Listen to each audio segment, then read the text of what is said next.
Chapter 6. The Nested Narrows. "No time to rest," Adamantis said as Gabriella caught her breath on the Elawn's deck. The mother wyvern followed them, roaring and trumpeting. She scooped the air with her wings and then disappeared beneath the ship. Mortimer raced to the starboard rail and peered over. "She's gonna crash into us." The wide leathery wings rose on either side of the Elawn. Gabriella seized the wheel just as the ship bucked upwards and forward. The sails bellied out backwards. As the ship settled, planks toppled free of the middeck and clattered onto the main deck. Mortimer barely had an opportunity to right himself and cry out a second warning before the mother crashed into them again. The ship wobbled, the sails twisting. Wood was splintering and groaning. Horrified, Gabriella watched the boards bend and shake. Without Gade, there was no way to replace them. Thoughts of a terrified Dameon in the sleeping quarters flashed into her mind, and she leapt down the companion ladder just as a third collision shook the ship. The attack slammed Gabriella into the cabin doorframe. Dameon, white-faced, was curled in a ball, hiding in the corner of a bunk. "It's all right," Gabriella said, out of breath, lying. A fourth crash sent jars and boxes to the floor, adding to the mess of broken crockery and jumbled furniture. Adamantis and Mortimer were both calling her now. Gabriella realized there was little she could do for her brother. He would be safer below. She ran up to the deck. Gabriella braced for another collision, but the wyvern hovered over the ship, no longer attacking. Mortimer sat cross-legged, braced against the cabin wall as he cradled the egg between his thighs, his sword poised above the dragon's greatest treasure. The wyvern hissed, a red-hot iron dropping in water. She snapped her jaws at Mortimer, but her snout remained safely away from the ship. Mortimer wore a strange expression. His lips were pressed so tightly that they were white against his skin, which was red with exertion. His eyes carried cruel exhilaration mixed with fear as he waited for the wyvern's next move. For now, a stalemate as the rocky face of another island loomed over the railing of the port bow. The Elawn's wheel turned aimlessly. Gabriella seized it and looked ahead into the sky. A plume of smoke rose from the island, signaling another wyvern nest. Gabriella swung the ship so the island was off the port beam. Straight ahead was yet another island with its own cone of smoke. "It's a gauntlet no matter where I steer," she said. "Let's hope our guardian is up to the task," Adamantis said. "Let's hope our ship is." The water in the channel between the islands was streaked with color, dark blue, turquoise, brown, revealing that different currents fought against one another below them. Gabriella knew this also signaled battling winds, and she pulled the Elawn upwards, hoping to find a steady breeze from the west. As she studied the way the smoke columns bent, she guessed there was a good breeze 200 feet overhead. Through a gap in the railing, she could see a flock of sea vultures perched on an island below. The birds were picking and tearing at the carcass of a rotting beluga whale. In an instant, the vultures scattered. Adamantis cocked his head and galloped to Gabriella's side. "Wyvern, off to port!" A second wyvern slithered through the air, twisting its serpentine body as it traced a long circular path around the Elawn. Its coloring was that of the earth, brown and copper, like stones of a riverbed. This newcomer's coat of scales was noticeably brighter, a younger dragon. Her youth also showed in the vigor of her quick wing beats. Her voice was shrill and high as she neared the Elawn and sounded her call. But their mother wyvern would not let her any nearer to the ship. The mother swooped into the interloper's path, and they dove at each other, wings arched backwards, talons outstretched. Their bodies collided with the sound of armor slamming each other. Talon strikes were sword stripes on mail. Both wyverns fell behind the Elawn's stern. Gabriella checked their course just as Adamantis called out, "Another one, off the starboard bow."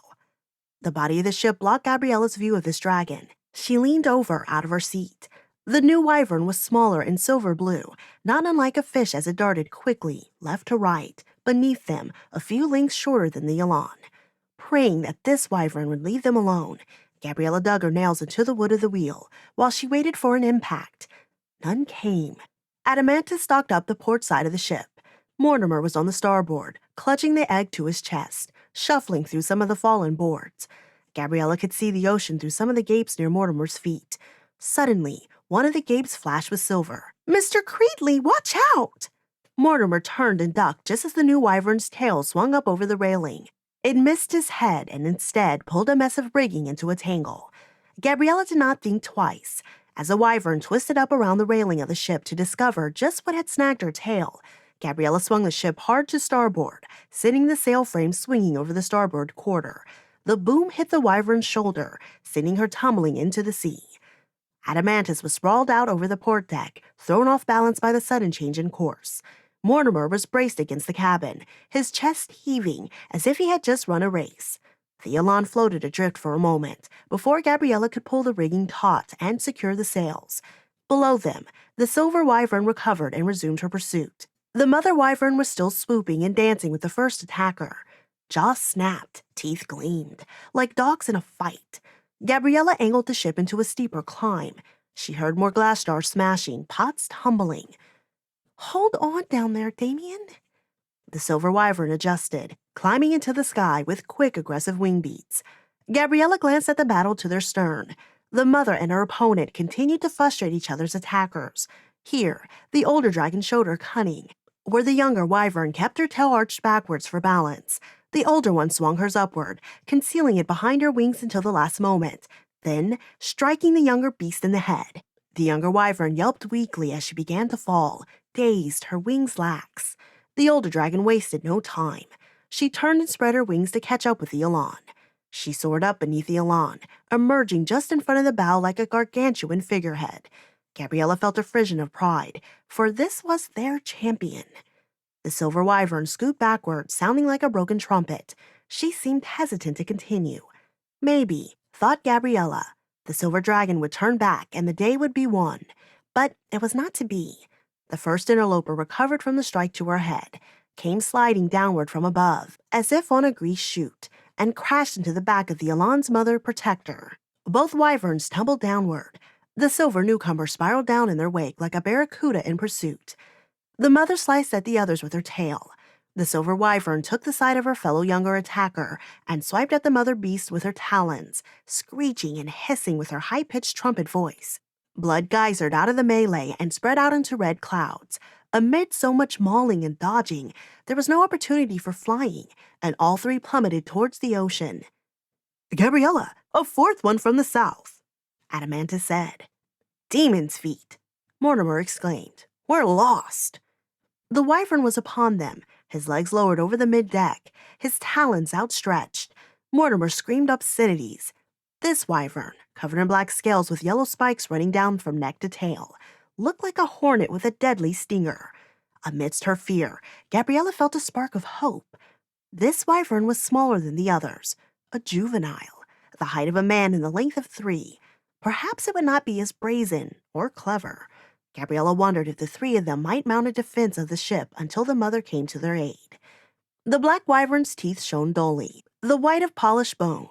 Their black wings turned red as they opened up, blocking out the light of the sky, a massive network of throbbing arteries and veins. The Elawn listed hard to starboard as the dragon landed on deck. Adamantus reacted first, charging the length of the ship, sliding under a gout of flame, and swinging his antlers at the beast. The black wyvern snapped his wings and swept aside loosened boards with his feet and tail as he danced backwards toward the bow. He brought his tail down, but Adamantus caught the blow with his antlers, and for a moment each strained against the other, an impasse. Mortimer leapt down from the mid-deck, the egg cradled in his left arm, his sword in his right. He swung the blade into the wyvern's head, but the old tales were true. The horns and scales of dragons were far too tough for any ordinary sword. The blade glanced off in a shower of sparks, and the wyvern turned and blasted a jet of flame into Mortimer's direction. He rolled aside unhurt, his clothes smoking, but the wall of the forward cabin had caught fire. Gabriella's first thought was of Dameon, and she raced to the mid-deck, sawed through a line holding the water barrels in place, and tipped 3 of the barrels over onto the flames. She watched as their precious water spilled over the deck, but the worst of the flames were quenched. "Mr. Creedley, be careful of the egg!" she shouted. Mortimer readjusted his grip around the egg, holding himself in a ready stance on the edge of the fight between elk and dragon. Gabriella knew they could not risk the egg again, nor could they allow the wyvern to remain on the ship.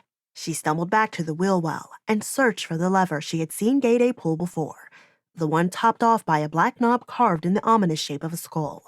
She wrapped her fist around it and cried out a warning to the others as she pulled. The mechanisms groaned beneath the deck. She pictured wheels spinning, cables moving, all to turn the joist that held the stone in the heart of the ship in place. As she expected, deep inside the Elawn, the magnetic stone flipped, and all at once, they lost all power of flight. Unlike when Gade had flipped the stone, she had forgotten to adjust the sails into a wing, and the Elawn dropped the way a ship in the air would. The sails snapped in the rushing air. She heard Dameon scream from inside the cabin. Mortimer grabbed a ratline as he levitated over the deck. Gabriella floated in freefall too.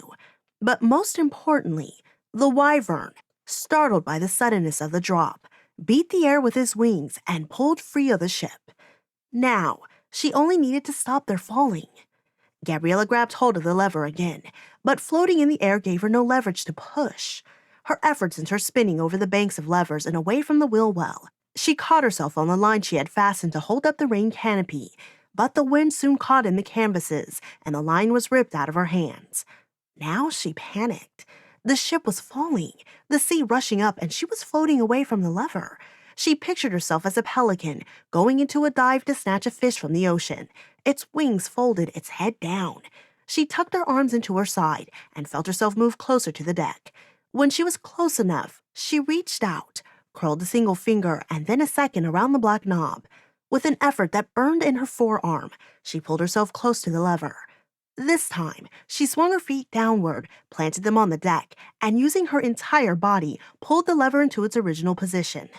Levers groaned, gears spun, and the stone flipped right side again. But the Elawn had built momentum and continued to sink through more slowly. Gabriella, Mortimer, and Adamantus crashed down into the deck. Gabriella braced herself for an impact with the water, waiting for the waves to rush over the side and swamp them. None came. The clouds were much higher above them, the sea closer. The islands of the Narrows were just off the railing, but they stopped in time. A wyvern's cry alerted the Elawn's crew that they were not yet out of danger. The black wyvern had followed. Like the pelican that had so inspired Gabriella, he had folded his wings and was diving toward the Elawn. Just short of the ship, he spread his wings, pulled up, and brought his yellow talons down over Mortimer, who still held the egg. But the hunter was just regaining his footing, just before the black wyvern bore his full weight down on Mortimer and snapped his neck. He turned his head to the left. Then he was gone. A gush of air, a passing roar, a clamor like armored wagons crashing and tumbling. A bolt of copper had struck the wyvern from above, and he was abruptly erased from their view.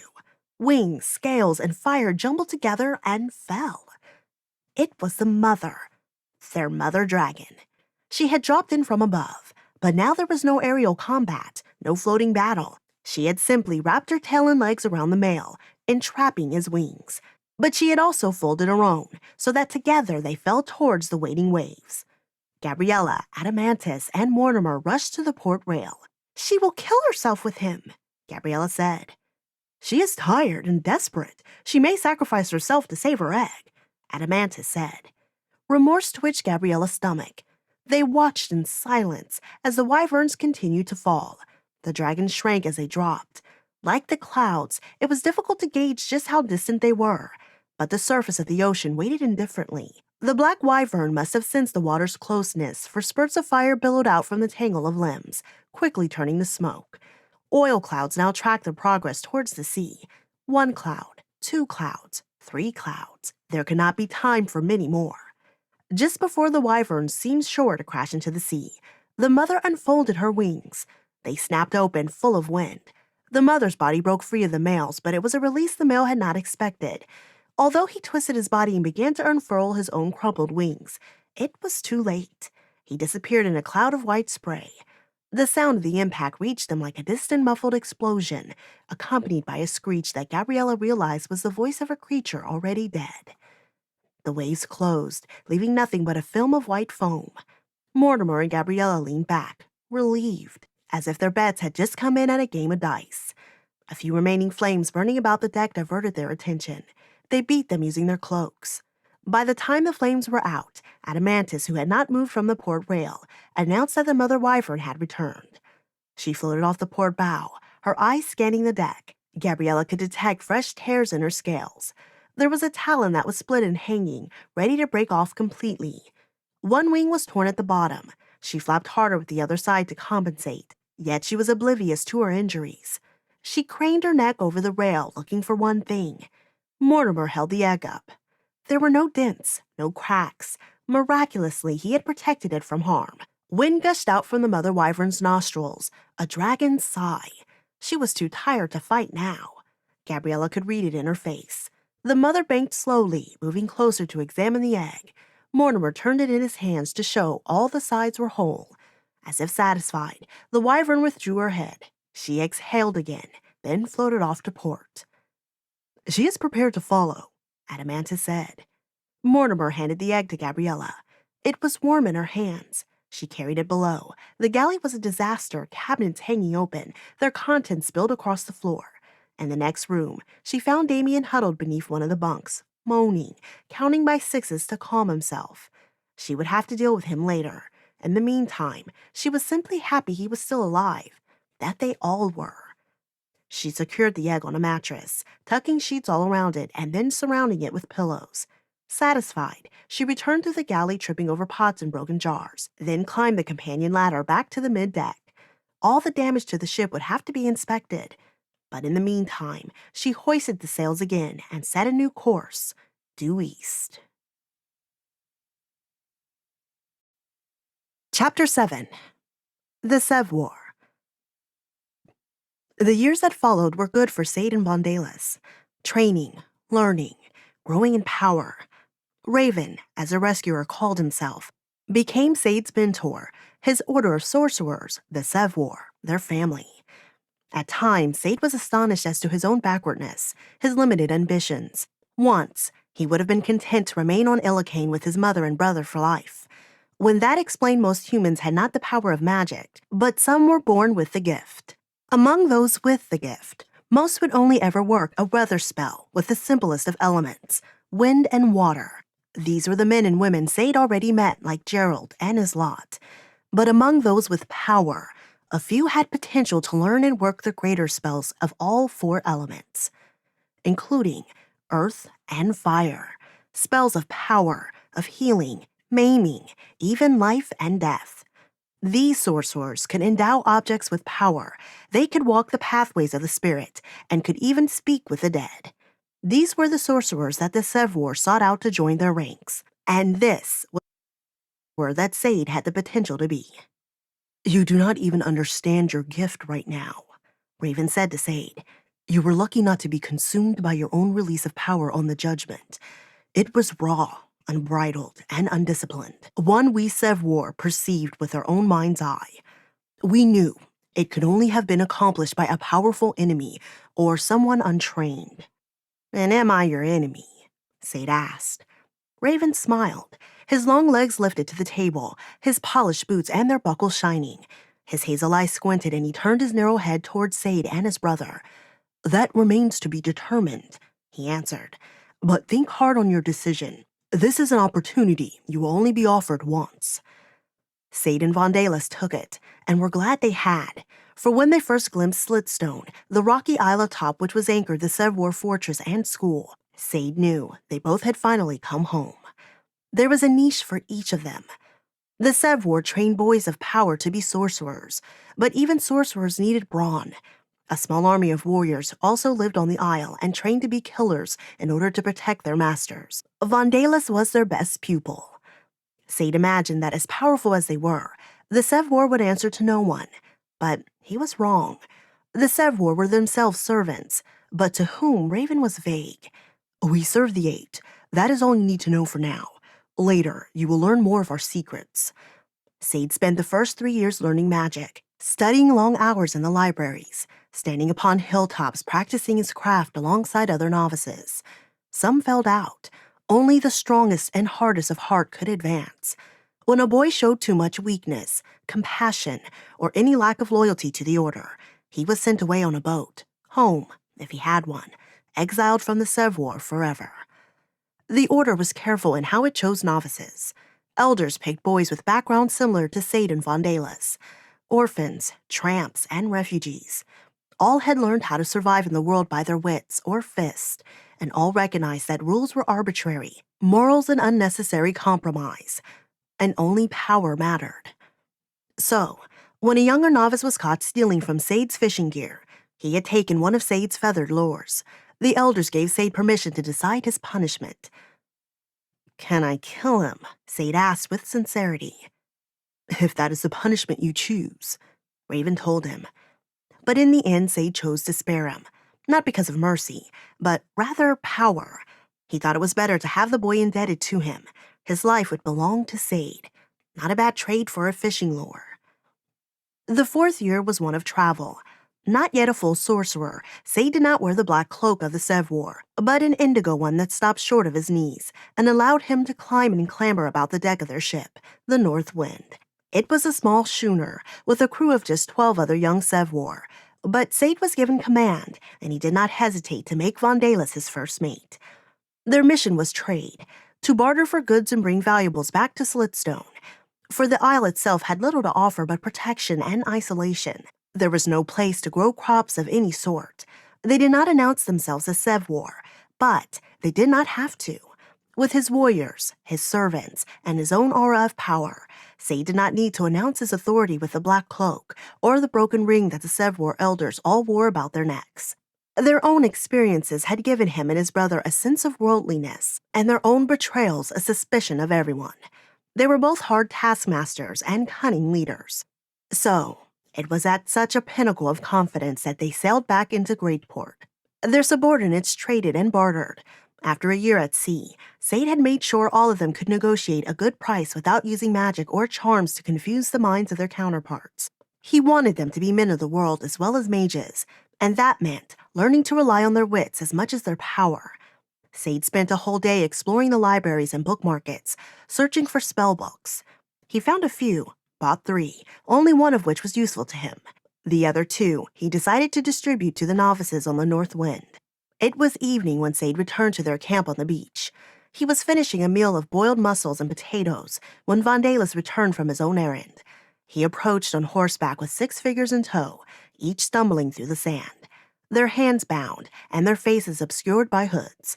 The other lads around the fire stirred, wondering what Vondales was bringing into their midst. They had traded for goods, some legal, some not, but they had never traded in slaves. Sade set down the bowl of mussels and potatoes. Vondales was pleased with himself. A look of satisfaction splayed across his face. He grabbed the tallest of the figures, threw him down on the ground next to the fire while Sade pulled a branding iron from their gear and nestled it in with the coals. He conjured the flames higher with a flick of his wrist. The figure struggled to get up, but Vondales let loose such a kick in his stomach that he wet his breeches. Sade made a tisk-tisk noise with his tongue as he bent down and removed the hood. "Hello, Gerald." Their old master looked up, blinking against the light, gasping for breath as Vondales' kick had knocked the wind out of him. It took him a few moments to compose himself, take in his surroundings, and finally recognize Sade.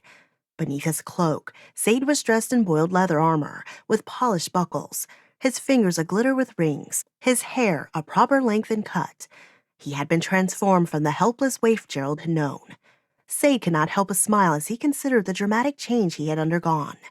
Even his brother was a larger man now, adorned in ringmail, a belt of daggers, short swords, and a hatchet. One clear difference, however, were the scars on Vondales' face from the beating he had taken on the judgment. And for that, Sade had never forgiven Gerald. "Look at my face, Gerald. Listen to my voice. You know me." The drunk's hands were shaking. Whether from lack of drink or fear, Sade could not tell. He looked much the same. Perhaps the clothes were a bit worse for wear. Perhaps they had always been, and Sade only noticed now as his own were not. There were deeper lines around Gerald's eyes, and a few more purple and pink veins visible on the end of his nose. His hair was thinner, too, but otherwise, it was the same face Sade had grown accustomed to, the same man who had taught him so much, a man whom he had trusted, a mentor who had betrayed him. That familiar face made the hurt feel fresh, as if it had been just the day before that they had been sold to slaves. Gerald, for his part, kept his head lowered, ready to grovel. Only the sound of Sade's voice made him look up. "Sade, and my brother, Vondales, he was the one who abducted you and your family." Gerald's eyes started, his mind working, calculating before he began to plead. Please, Sade, My lord, Sade, show mercy. I know how you felt betrayed by my actions, but I did what I thought best. I could have handed you over to the king's men, but I didn't. They would have killed you. So you sold us as slaves. We would have met the same fate, Gerald. Look at my brother's face, and you can see the price we paid. But a price that was not death. You survived. Don't be mistaken. That fact will not help you, Gerald, Sade said, and motioned to Vondales to remove the hoods of the rest of Gerald's family. Jillian looked upon them with the same horror that she had worn that day in the stairwell. The girls were all older, their hair tousled and flattened against their faces, but it was obvious that each one had grown beautiful. Sade could read the hope in their eyes that he would be forgiving, lenient. After all, had he not sat at the same table to break bread with them? Had they not played with him and his brother in the yard? Sade had even taught all three of them their letters and numbers. But to Sade, the die was already cast by their mendacious father long ago. He looked away from them to the sixth figure, a boy about the same age as Sade when Gerald first took them in. He looked more terrified and confused than all the others. A new apprentice, Gerald? Yes. Sade considered the boy. He was gaunt, dressed in rags, and had bags under his eyes. Another waif, unwanted, and off the streets, landing with a drunk of a master. Vondales, let him go. He should not pay for the faults of his master, Sade said. Vondales loosed the ropes tying his hands, but the boy remained frozen in place. You are free to go, or stay, or even join us, Sade said. We once served your master, but he betrayed us. However, had he not, we would never have met our brothers in the Servior, and I would have never discovered my power. Sade waved his hands and conjured the flames of the campfire even higher. It roared, as if oil had been poured upon it. Gerald cowered from the heat. The light danced on the delicate cheekbones of his daughters. Please, show my family mercy as I showed you, Gerald said. Punish me, but not them. Tears were running down his face as he reached out for Sade and took hold of the edge of his cloak. Sade shook his head, aware that all his crew, the younger Servior, and the accompanying warriors were watching this trial unfold. While Sade judged Gerald, he knew he was also being judged. Your fate is decided, Sade said, lifting the brand, now red-hot from the coals. It was sealed the moment you sold us away. But I will not seek revenge. Revenge would be to simply kill you. This is justice. Justice insists that you come to the same fate we did. Gerald's eyes followed the smoking brand as Sade waved it in the air. Vondales and the three others anticipated what was coming next and wrestled Gerald down to the ground, holding his limbs. Turn him over, Sade said. I want to see his face. The fifth joined them in order to hold Gerald's head still. Sade jammed the brand down on his former master's forehead. The skin hissed, the tendons in Gerald's neck corded as he screamed, his mouth opening so wide that Sade could see where he was missing molars. He was older, a drunk who had wrecked his body with alcohol. But, with his knowledge of weatherworking, he would earn a fair price as a slave. With a brand on his forehead, he would be one for life. Gerald's family cried out as if they were being branded themselves. Jillian pleaded. The girls wept. They were too attractive to brand. Their looks would be all the worth they would have, for Sade already knew their fates. The apprentice had disappeared. Sade saw him kicking up sand as he fled down the beach. Gerald was gasping, reaching his hands up but stopping short of touching his scorched forehead. Sade took in the faces of his crew, noting expressions of respect, amusement, even pride. But most importantly, he could see that they all feared him. Although he knew that he had shown strength, determination, and will, Sade was now disgusted with the whole affair. He was eager to be done with Gerald and to have him out of his sight. Vondales, take them to the quay and sell them. Make sure they do not end up on the same ship together. I want them scattered. He turned to Gerald. Perhaps a few years of hard labor will be good for you. Chapter 8. Thirst. The Elawn negotiated the rest of the Narrows in a matter of hours. A few curious wyverns flew close to them, but the mother frightened those away. Gabriella realized they had been fortunate to have picked a dragon of considerable size. She dwarfed most of the other wyverns they encountered that day. Dameon was mesmerized by the mother wyvern. He crouched before the windows and craned his neck to see her. When Gabriella allowed him to sit next to her in the wheel well, he kept his face turned towards the dragon like a compass needle pointing north. He did not move for hours and would have neglected eating and drinking had Gabriella not reminded him. Mortimer was obsessed as well, but in a different way. As the days passed and the wyvern continued to follow, he paced the deck nervously, keeping the egg in his hands at all times. Sometimes he sounded excited as he composed verses about himself, part of an epic poem he surely hoped would be sung around the hearth fires for years to come. But other times he would awake in the night or just from a nap screaming with terror. Even Adamantis was changed. The elk was quiet and tense, no longer lounging in the sun on the deck. Now he always sat like a cat, his legs folded neatly beneath him, ready to spring. He watched the wyvern, but he also kept an eye on Dameon and Mortimer. He warned Gabriella, "Dragons are not creatures that can be tamed. They are cunning, malicious, and unforgiving. She will strike again, but at a time of her choosing." That evening, after brief rains, the clouds began to disperse directly over the Elawn. The sky appeared to have been washed clean, and the remaining mist was like lingering soap suds. When her shift was up and Mortimer relieved her, Gabriella went below deck to catch a few hours of sleep. She had not been sleeping well. She was bone-tired, but her mind was like a cart that she simply could not stop as it kept rolling downhill, laden with her thoughts. The wyvern following off their stern was an obvious worry. How they would return the egg to the wyvern when they reached Nicomedes' tower was another. So was finding Nicomedes' tower once they reached Dis. And first, they had to find Dis. There was also the mystery of the map they had retrieved from Nicomedes' secret workshop.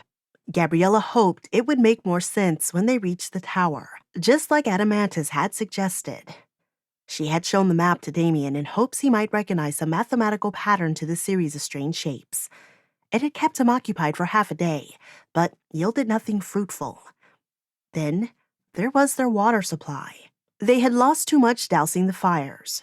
Gabriella knew it had been the right choice, although a costly one.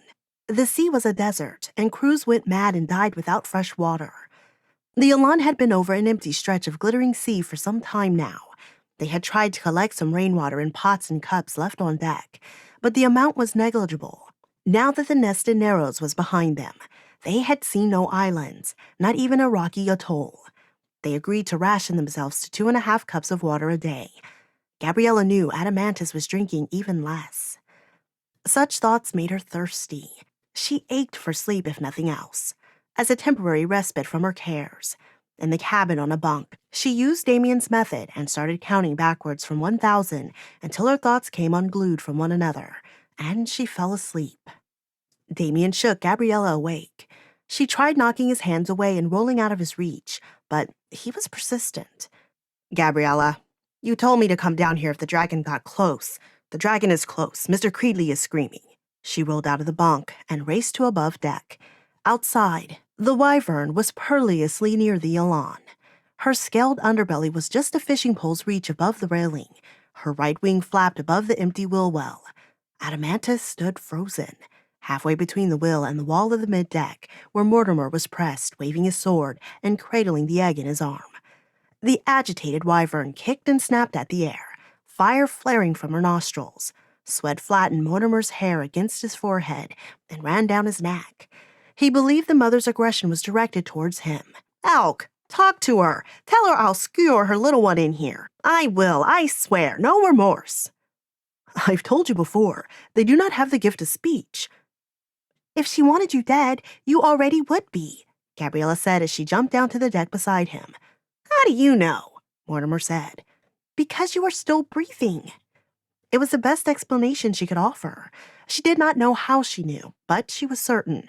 The wyvern's eyes did not focus on her, even though Gabriella stood between the dragon and Mortimer. Instead, the mother's gaze was fixed on the egg. Fire spurted out of the creature's mouth, so hot that Gabriella had to hide her face, but she was certain that the wyvern meant no harm. At least, not yet. "She's trying to tell us something, Mr. Creedley. Let me touch the egg." It was cool, like a stone. Gabriella crossed the port deck, Avoiding the hole that had grown larger in recent days, she removed the cooking tripod from the stowage and spread its legs on the mid-deck. She then carried the brazier full of unlit coals to port, where she had balanced it on the railing. The wyvern watched her, and when Gabriella stepped back, the mother hovered over the brazier and blew a quick huff of fire. The coals caught with a flash. Gabriella picked up the brazier before it grew too hot to touch and secured it on the tripod. "Put the egg in it," she said to Mortimer. "Of course," Adamantus exclaimed, lowering his head for a closer look. Mortimer turned his back on the wyvern and placed the egg in the fire. Gabriella adjusted it with quick touches, careful not to burn her hands. The coals beneath crunched, and the egg settled. When she checked over her shoulder, the wyvern had already drifted away again. Now, they had to add a new task to their duties. Someone always had to tend the fire and watch the egg. This meant even less sleep for Gabriella. She was not the only one who suffered, though. After 2 days, dark circles hung beneath Mortimer's eyes as well. Gabriella was alone on the deck on the 3rd night of egg watching. Clear nights were cold nights. Even wrapped in a blanket and a cloak, she was uncomfortable, so she locked the wheel in place and sat down next to the egg to keep warm. She spotted the North Star through a gap in the ratlines and used it as a reference for their course. It had been a long time since Gabriella had had the opportunity to simply sit, warm herself by a fire, and stare into the coals turning into lacy white ash. The stone-like egg, silhouetted against the flames, reminded her of the large, smooth river stones her father would warm on the hearth and slip into their beds in wintertime.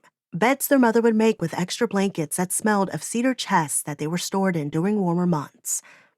Perhaps it was the thought of home that triggered it. Perhaps it was the sight of the moon and stars. But Gabriella found herself singing. It was a melancholy, lilting melody that her grandmarm used to sing on evenings while she snapped beans on the porch and listened to the wind stirring in the trees. Gabriella never knew the words completely, but she had substituted her own over the years. Her suspicion was that her grandmarm had done the same, and her own mother as well, so that with each generation, words were renewed while their melody remained constant.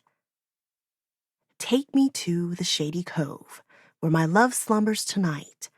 Take me to the amber field, where love is green and bright. Take me to the empire lost, where in windows stars shine their light. Take me to the broken dreams, where brothers clashed in fight. Take me to the shady cove, where there is peace tonight. She stopped. Something alerted her that she was no longer alone. Some sound, a wing beat that was keeping time. She looked over the railing, into the wyvern's eye.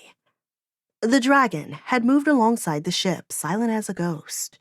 The moonlight, the eye, its narrow pupil, its jeweled iris, stared down at Gabriella like a planet. It was like looking into infinity. She could not think before that opening. She knew she should call out and wake the others, but something restrained her. It was less the presence of the mother and more the serenity of the moment. It felt sacrosanct, and she was reluctant to violate it. Gabriella returned the gaze. There was a quality she read in it that told her there was no malice there. She wondered if the song, ancient and mysterious as it was, had somehow tamed the mother. But she remembered Adamantus's words. Dragons cannot be tamed. She also knew that she was no mage. Perhaps it was she who had been tamed. Perhaps there was a spell that had been cast upon her. They had all been mesmerized, changed somehow by the presence of this magical, terrible beast. Her existence exerted a pull on them all, like the moon on the tides, whether they admitted it or not. She wished she could return the egg right then. She felt solidarity with the mother. They had everything in common. "We are not so different, you and I," Gabriella said soft. The wings continued their slow rhythm. The head turned in response to the sound of her voice. "Both of us are burdened."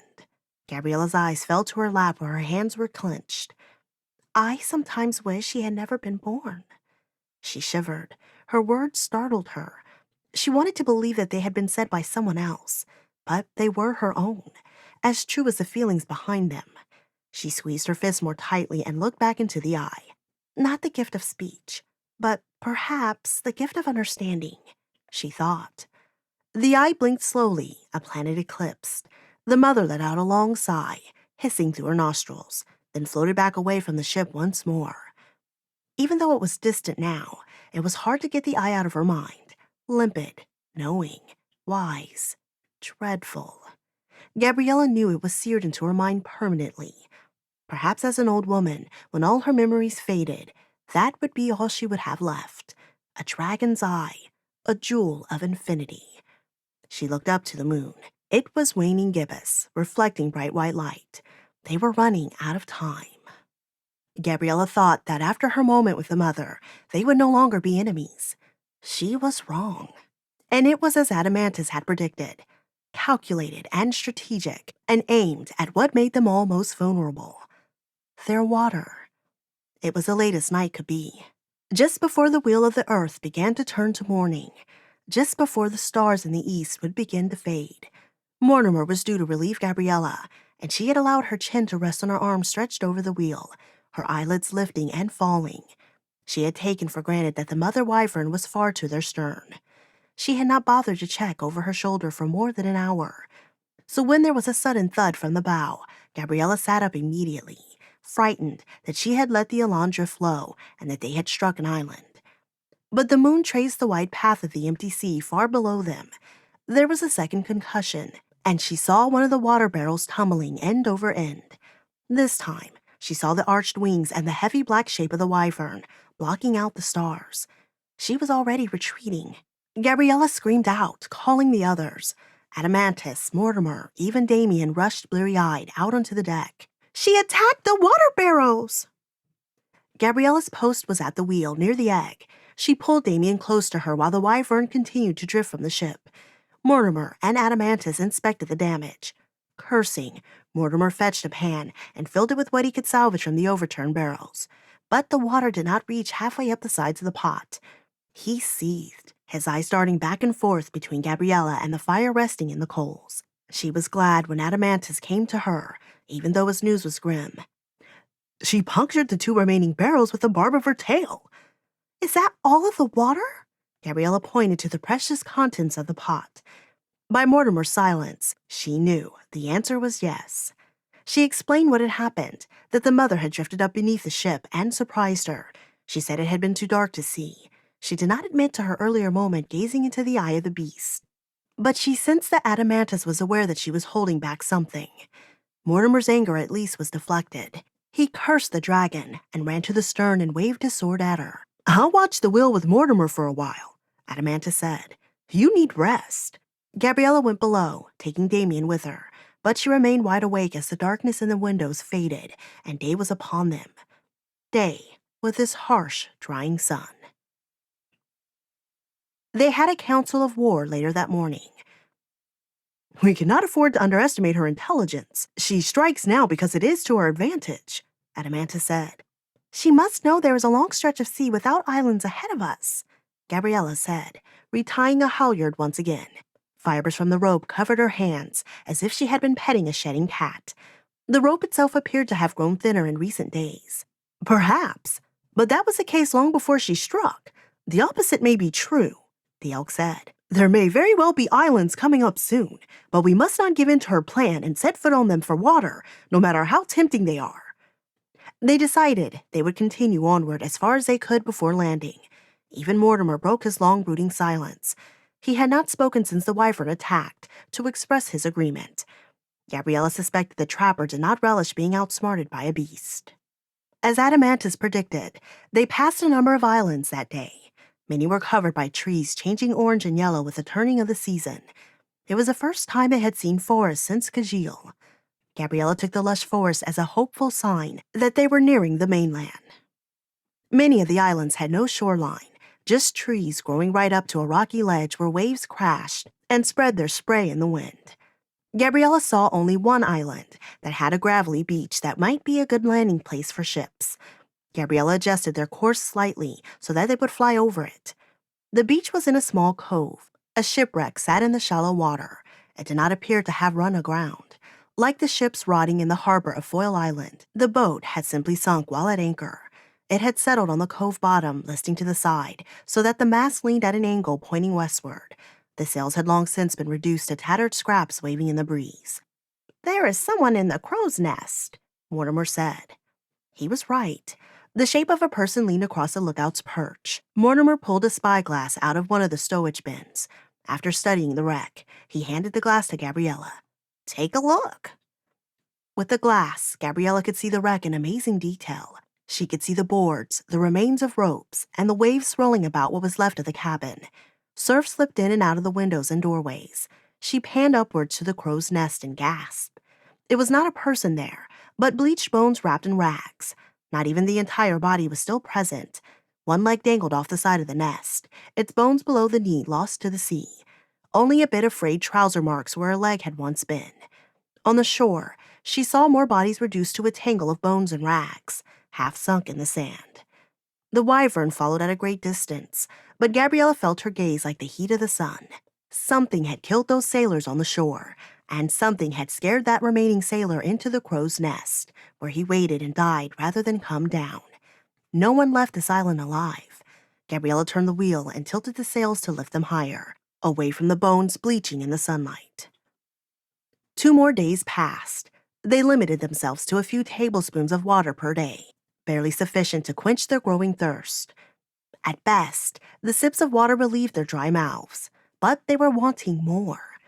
Dameon was insufferable. They had to put the water out of his reach. For good measure, Mortimer carried the remaining water with him at all times. Gabriella, however, suspected the trapper was taking more than his allotment. They shortened their watches to only 2 hours. Otherwise, it was simply too hard to concentrate.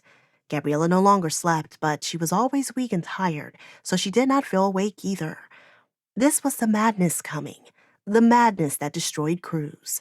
Thirst and hunger, she had heard, could tear societies apart. Villages against villages, neighbors against neighbors, friends against friends. And finally, brother against brother, children against parents.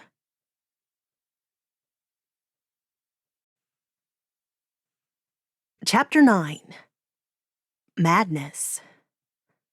It was evening, and the ship plunged into the purple-blue twilight, its lanterns glowing red-orange along the deck.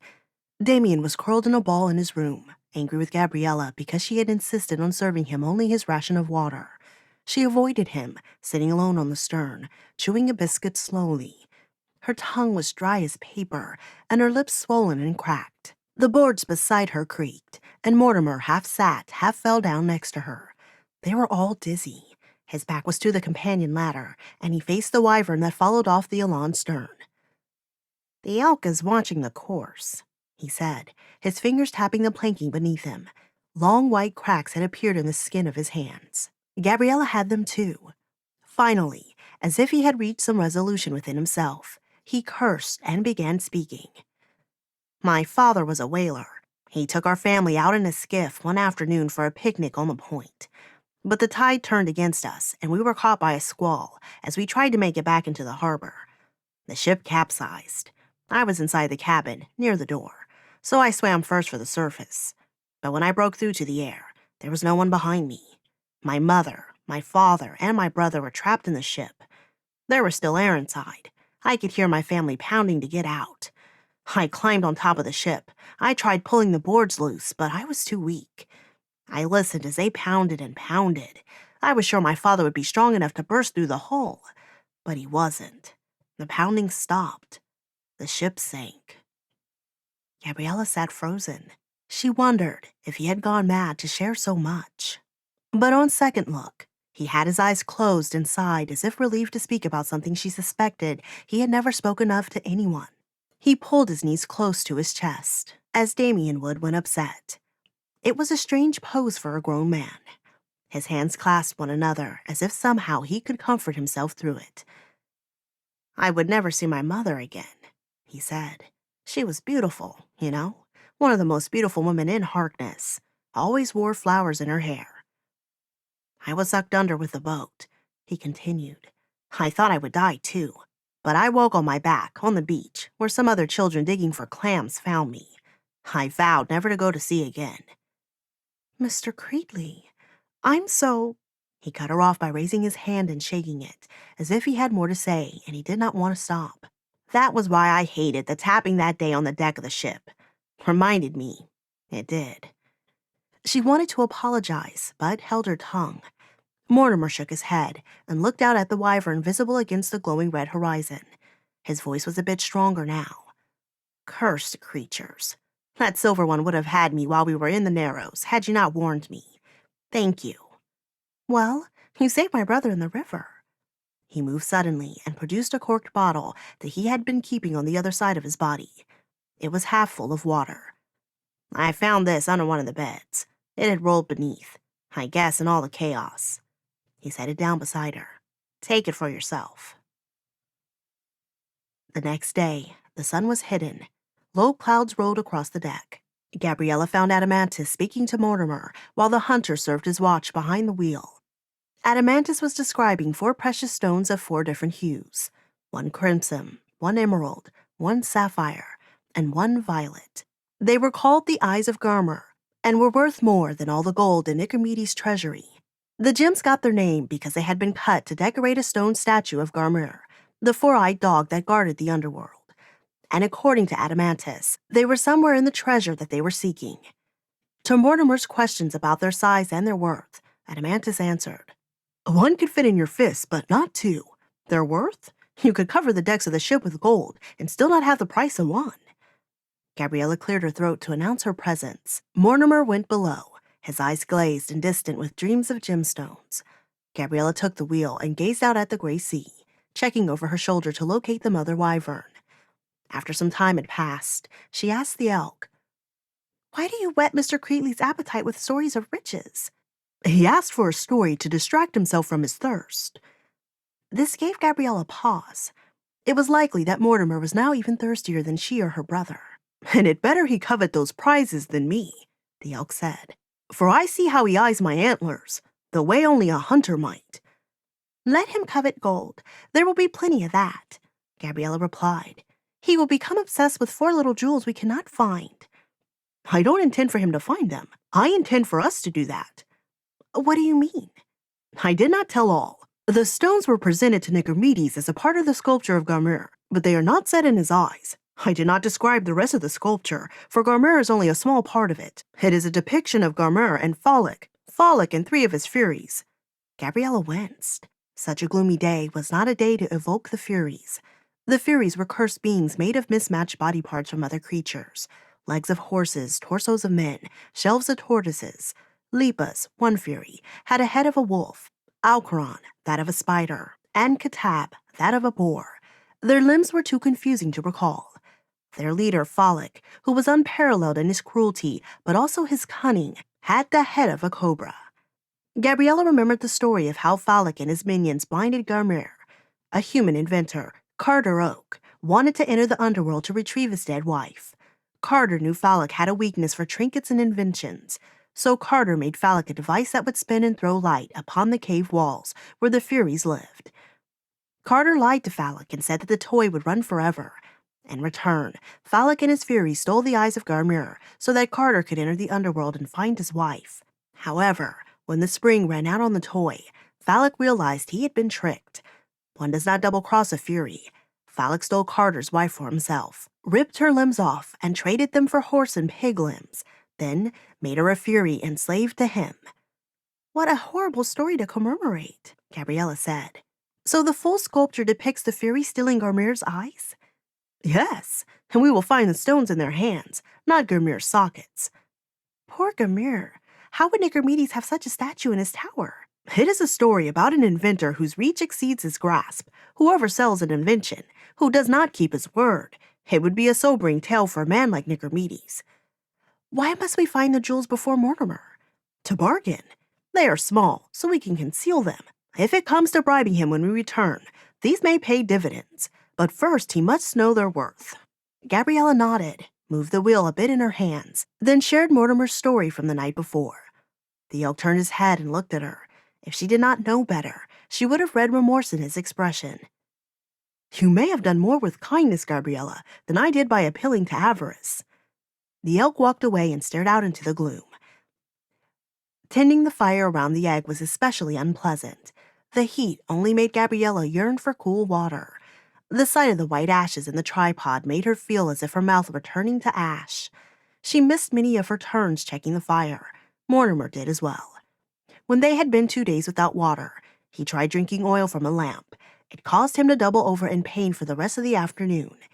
His body heaved until he vomited. The yellow oil mixed with his bile spread out on the deck in a slimy puddle. He did nothing to clean it up. Gabriella offered him some of the last of the water he had given to her. He took the smallest of sips, then pushed the bottle away. Night came, but no one slept. Adamantus watched the wyvern. He was the only one who would even pace the deck anymore. Without water, they were unable to eat, so there were no more meals. Gabriella knew she was weak from hunger, but she did not feel any pain, only thirst. She imagined hollows in her body, within her skull, and the soft organs of her body, the bones in her legs, the joints between her fingers and toes, all going dry, all becoming empty and parched. She remembered once seeing a dog gnaw at a cow bone.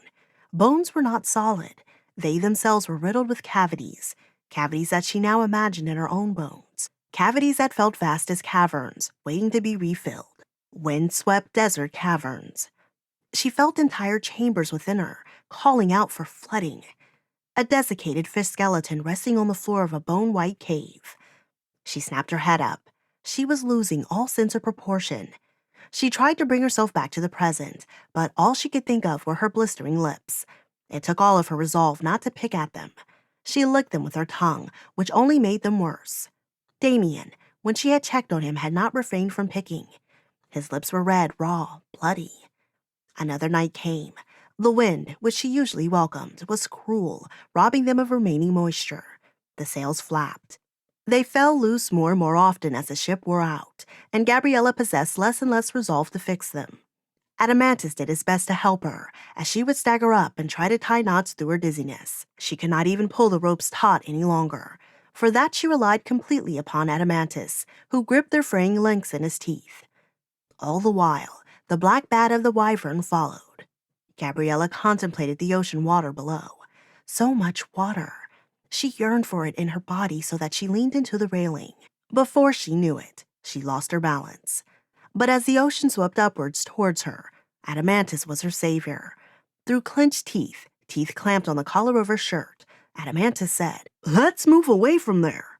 He dragged her back over the railing and to the wheel. Her head rolled, and she saw that her efforts to trim the sail had hardly made a difference. They were slowing when they needed more speed than ever. "The sail," she whispered. She could not believe that they had once been so profligate with water as to spill it over the deck. In her confusion, she became sure that there was still water within the boards. She reached for them, running her hand along the wood. "Careful there," Adamantus said. He staggered slightly as he pulled her. Was he showing sign of weakness now as well? She did not want to know. She closed her eyes. She felt him pulling her under the awning of the wheel well. "Don't bury me," she heard herself croak. She knew she no longer made sense. Then she realized a scrap of sail was in her hand, and she was trying to suck the moisture from it. The taste was terrible, and it woke her from her madness. It was no sail, but only her sleeve. She watched as Dameon came outside, urinated into a cup, and tried to drink it. What a mess they would leave for people to find, she thought. 3 corpses splayed beside their own vomit and excrement. She had no urine to pass. The last time she did, it had been dark as tea. The wyvern flew closer now. Adamantus placed himself beside the egg, the picture of vigilance. But even this picture was troubled. The elk's head nodded often, as if he were fighting sleep. His eyes blinked slowly, the lids sticking together. Gabriella could now only see white clouds stretching above the sails of the Elawn. Then the sky became the earth, and she stepped on a cloud only to find that it was sand. She stood in a scalding desert with no trees, no oasis. White as far as she could see. White in the sun, white underfoot. If sand grew hot enough, it became glass, and glass walls emerged from the sand up into the sky, closing her in like an insect trapped beneath a bowl. The sand under her was spiraling downward into a funnel. In the whirlpool of sand, the mother wyvern circled like a shark beyond the Elawn. The Elawn shuddered, the magnetic stone drifted out, like a soul released. The decks collapsed inward, crushed by an invisible hand. There was Sade, quickly disintegrating in the white sand, as he had in the blast of white light, Omanuju withering away in a bed of darkness. There was her brother, picking his blistering lips. her parents and her grandmom's faces filling with sand. Outside the glass bowl that trapped her, Gabriella saw Mab Miller laughing, eager to sell his lands to the Servior. Swords of the Servior rose up from the sand like weeds at their feet. Next came more faces from the sand. The dry, eyeless faces of the dead, bereft of their tower. They were left to drain off into the abyss of time. They whispered her name, sand sifting from their mouths, through their empty eye sockets, as sand had through the bones on the beach of that cursed island. Then, all the white coalesced into the spark of a wand. The wand was held by Sybil. Something about the sight of the princess in her outgrown tattered dress, her knotted hair, was at that moment so repulsive, so contrary to what Gabriella knew was right. Her own anger gave her strength.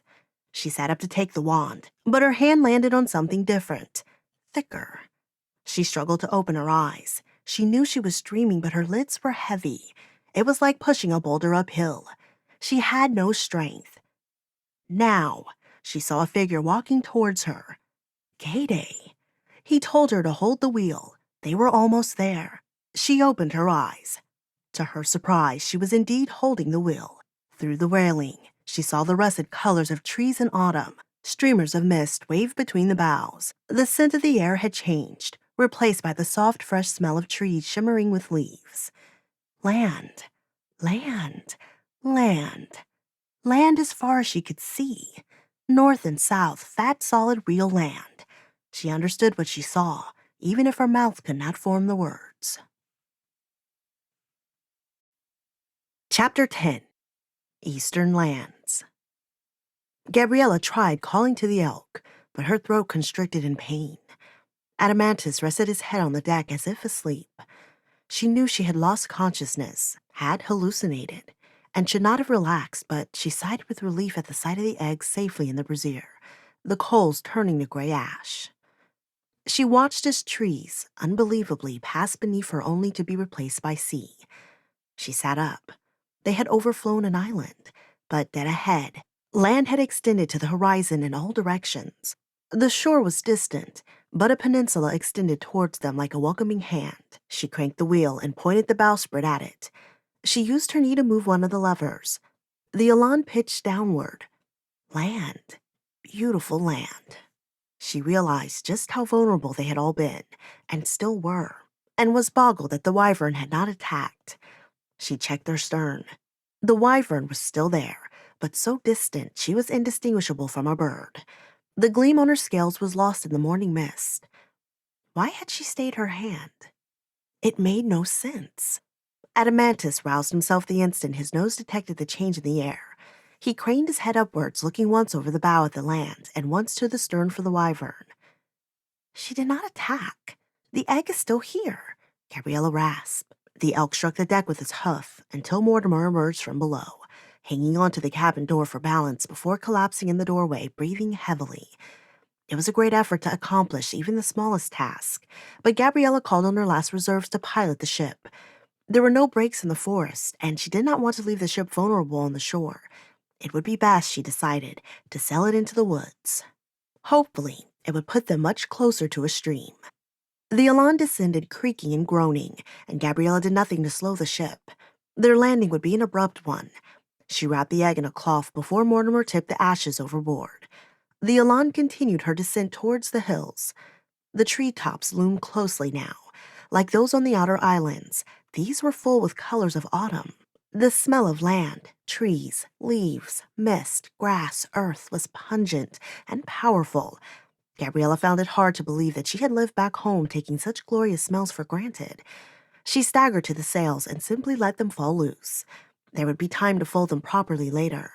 She loosened all the other lines she could, except those on the port side. In her dizziness, she did not trust herself so near the hole on that side of the ship. Their momentum would carry them forward now.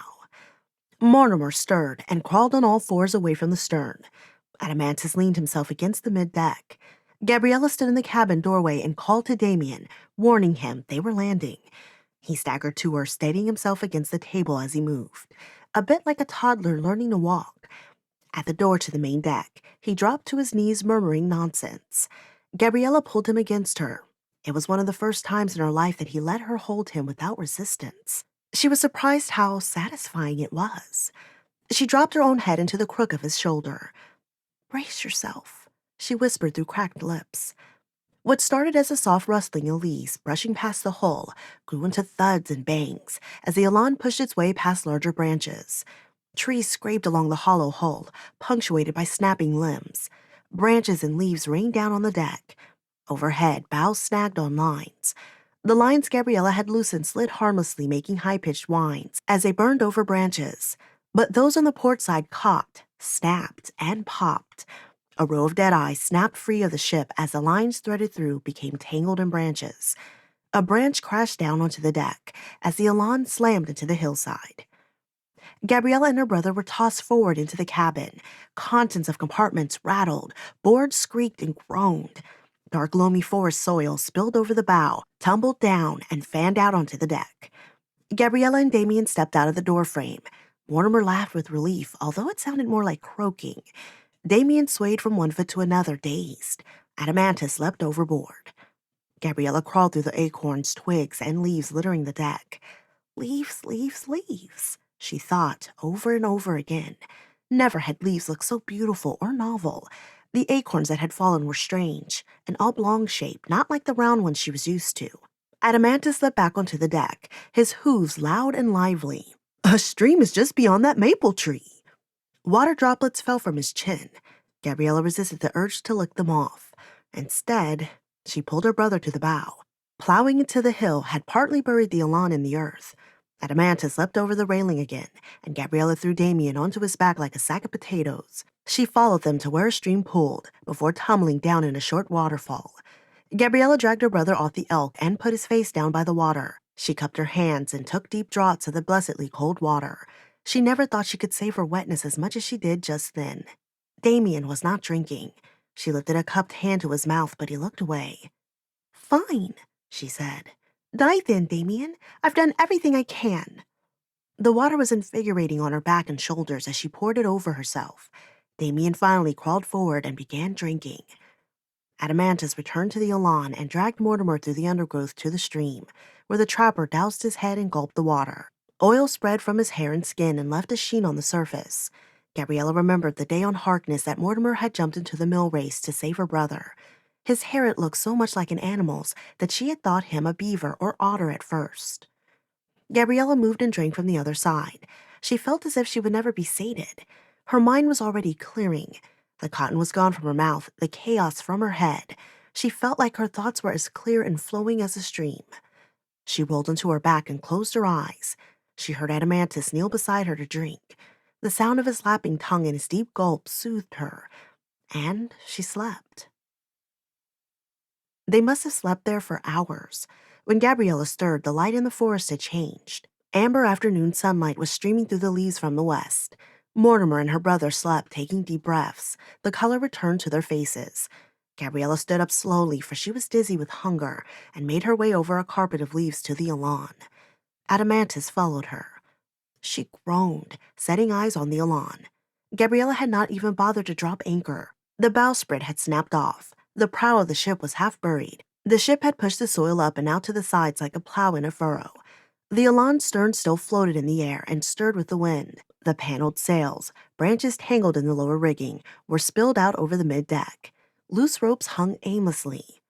Not a landing Gade would have been proud of, Gabriella thought, climbing aboard.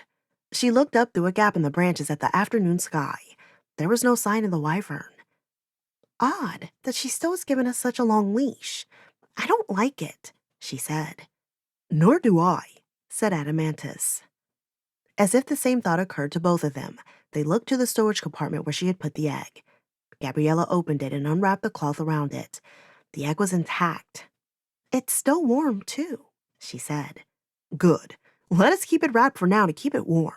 A fire would be dangerous until we know this land and the intentions of our chaperone, the elk said, nodding towards the sky.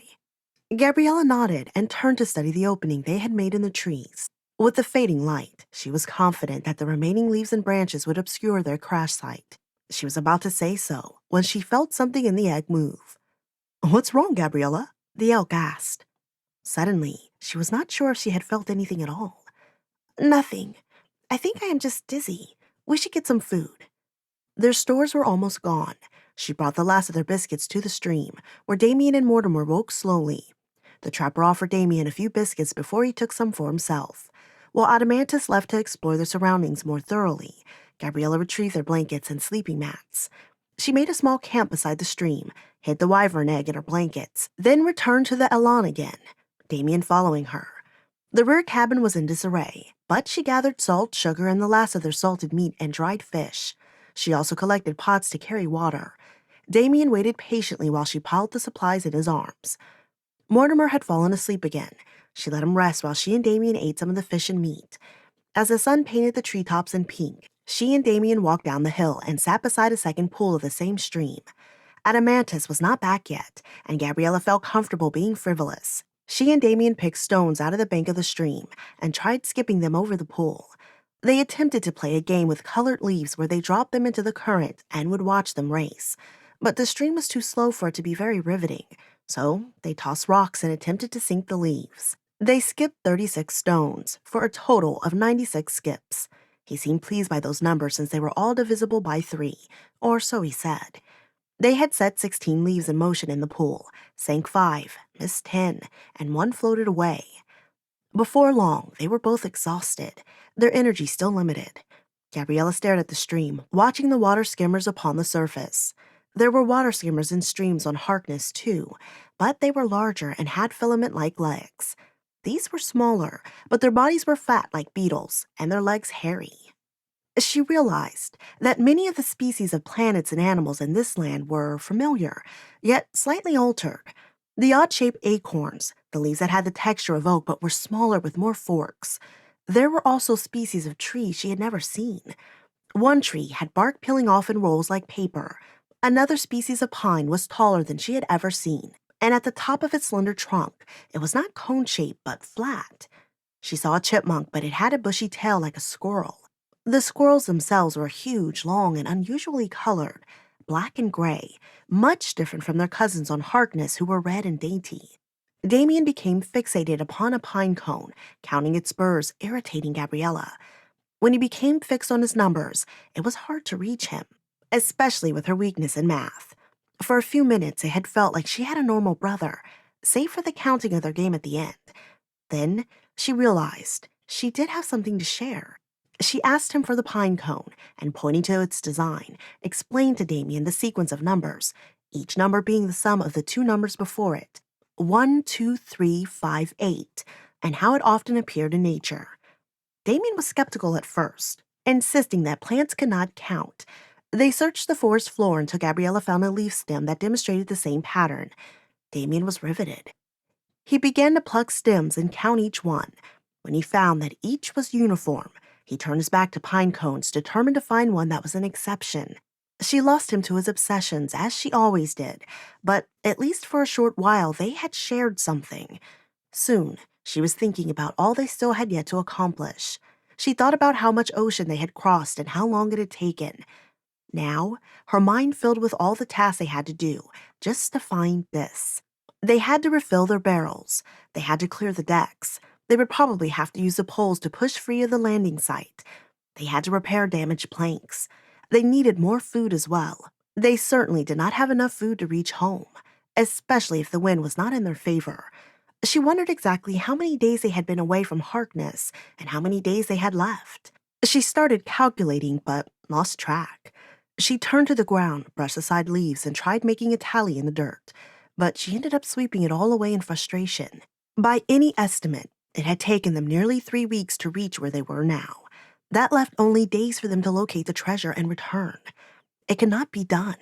Even if they found the treasure, if they did not meet the deadline, all would be lost. Her head suddenly hurt. To have come this far for nothing. Dameon was still counting. She scrambled to his side. Dameon, how many days since the meeting in the town hall? How many days were we sick without water? He asked. Gabriella was not sure herself. It seemed like 3 days, and this was still one of those days. 3? Then it has been 24. Counting today? He nodded. She dropped her head, feeling defeated. Just then she heard Mortimer scream. Birds flew, startled, out of the canopy. He came crashing through the underbrush. Gabriella, he said, his eyes wide, his hands shaking. The egg is gone. What do you mean? I looked in the Elawn. It's gone. Gabriella sighed with relief. I moved it. It is in my blankets. She gave Dameon a tap between his shoulder blades. Come on, Dameon. Let's go check on the egg. The egg was still safely ensconced within Gabriella's blankets. She had just shown it to Mortimer when Adamantus returned, his eyes bright with excitement. I climbed the highest ridge to the southeast, the elk said. We are on an island, not a peninsula, but it is undoubtedly the main island across the channel. I spotted smoke as well. The island must be inhabited. If there is a sizable village and the residents are kindly, we will be able to replenish our provisions. Then we move on and find our treasure, Mortimer said. Indeed, the elk said. Tonight, though, we must rest. They did not light a fire. As soon as it was dark, they all curled up to sleep. Gabriella listened as the wind rustled in the trees and leaves fluttered down to land lightly on the forest floor. The others fell into deep slumbers. As tired as she was, Gabriella thought she would sleep well too, but she did not. Every time she closed her eyes, her head swayed, as if she were still on the rocking deck of the Elawn. Stillness, illness, she thought. She had heard sailors who had been at sea a long while complain of it when returning to shore. Sleeping next to the egg did not help.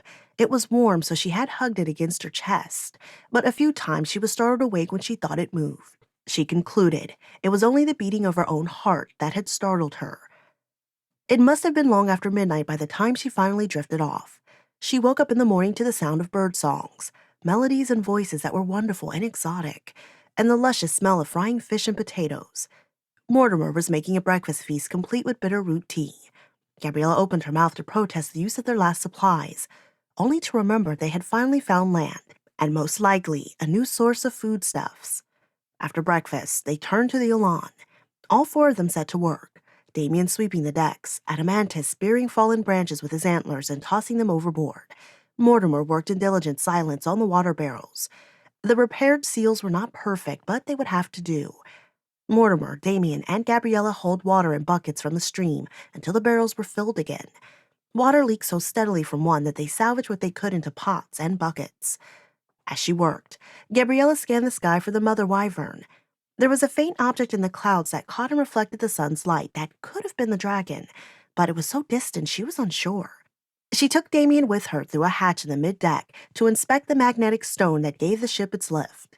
Gaps between the planking allowed daylight to slip through so the inside of the chamber was not too dark.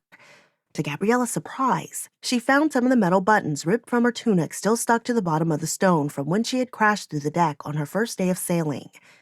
Dameon showed the same fascination for the inner workings of the ship that he had for the wyvern. He investigated the gears and belts, tracing out the pathways of force and torque. Gabriella turned her attention to the beams, fore and aft, that held the stone in place. Cracks had opened in both. The crack in the aft beam was wide enough that she could fit 2 fingers into the gap. On the deck, a compartment held rusty vices and grips, and Gabriella took them to repair the timbers. Careful not to carry them below the stone, she clamped the vices onto the splintering beams. She was not strong enough to tighten them, so she asked Mortimer for help. He had to take off all his knives before he came below. Still, he lost a few buttons to the stone, as its force popping the metal fastenings right off his shirt. He secured the vices, and as a last step to brace the timbers, wrapped them in ropes. Hopefully that will hold. Mortimer patted the ropes. They worked the morning away, repairing rigging, sewing shrouds, and replacing broken railings. They had set the wyvern egg in the coals left over from the breakfast fire, so it was warm when they wrapped and stowed it on the ship. With effort, Mortimer pushed them off with a pole. Once free of the ground, the ship righted herself and the deck was level once more. The beams and joists and planks beneath their feet groaned and settled into place, making Gabriella wince. She would have preferred slightly less noise from the Elawn. Mortimer used his pole to guide them away from trees as branches snapped and ripped across the hull. But once above the treetops, the sky opened around them. The sun was warm after the cold shade of the forest. Gabriella could hear the soft waves of low tide on the beach. A gentle breeze blew, and Mortimer raised the sails. The hilly island waited beneath them, and across the channel was the mainland, the great expanse of the eastern continent itself. The sun was not yet at its zenith, so blue shadows hugged the vales between wooded ridges just below. Gabriella was conscious of feeling both disappointed and anxious. disappointed because she knew they had lost too much time in crossing the sea. They still had to stop in a village for supplies, and who knew how long it would take to find this? It would be impossible to make Miller's deadline of the new moon. And she was anxious, because, late or not, they would have to face the labyrinth, and she had yet to unlock the secret of the map. Her hand trembled as she put it on the wheel.